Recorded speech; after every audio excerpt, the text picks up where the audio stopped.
ఉత్కంఠభరితంగా సాగిన పులివేట, అటవీ శాఖ రెస్క్యూ టీముకు చిక్కిన పులి.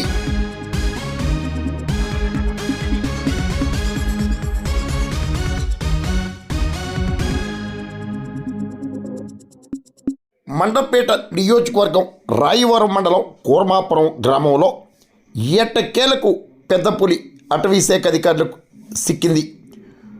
గురువారం రాజానగరం నియోజకవర్గం నుండి రాయవరం నియోజకవర్గానికి పులి చేరుకున్నట్లు స్థానికులు గుర్తించారు. మండపేట మండలం ఏములపల్లి, కేశవరం, దోరపూడి ప్రాంతాల్లో సంచరించినట్లుగా అటవీ శాఖ అధికారులు, పోలీసులు కూడా ధృవీకరించారు. ఈ నేపథ్యంలో ముందస్తు చర్యలు చేపట్టారు. శుక్రవారం ఉదయం రాయవరం మండలం కూర్మాపురంలోని ఒక పాత పెంకుటింట్లో ఉన్నట్లు స్థానికులు గుర్తించారు. పులి గాండ్రింపులకు ఉలిక్కిపడ్డారు. సమాచారం అందుకున్న జిల్లా అటవీ శాఖ, తూర్పుగోదావరి జిల్లా పోలీసులు, రెస్క్యూ టీం బృందాలు హుటాహుటిన డ్రోన్ కెమెరాతో చేరుకుని పులి జాడను గుర్తించారు.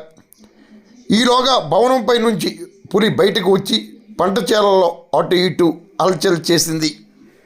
పులిని ప్రజలే భయభ్రాంతులకు చేయటం విచిత్రమంటూ స్థానికులు వివరించడం మరో విశేషం. అధికారులు వలను ఏర్పాటు చేసి మత్తు ఇంజెక్షన్తో పులిని షూట్ చేసి ఎట్టకేలకు బంధించారు. మండపేట ఎమ్మెల్యే జోగుళ్ల వేగేశ్వరరావు ఘటనా స్థలానికి చేరుకున్నారు.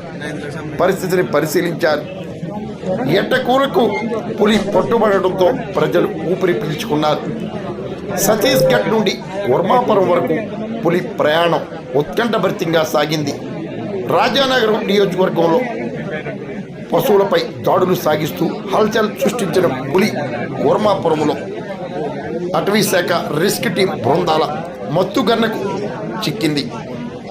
కానీ స్థానికులు పులిని బెదిరించడంతో అది ఎవరిపై దాడి చేస్తుందో అనే ఆందోళన కూడా సర్వత్రా ఏర్పడింది. పులి వేట ఉత్కంఠభరితంగా సాగటం విశేషం. రాజమండ్రి దివాన్ చెరువు వద్ద పులి యథేచ్ఛగా సంచరించినప్పటికీ ఎవరిపై కూడా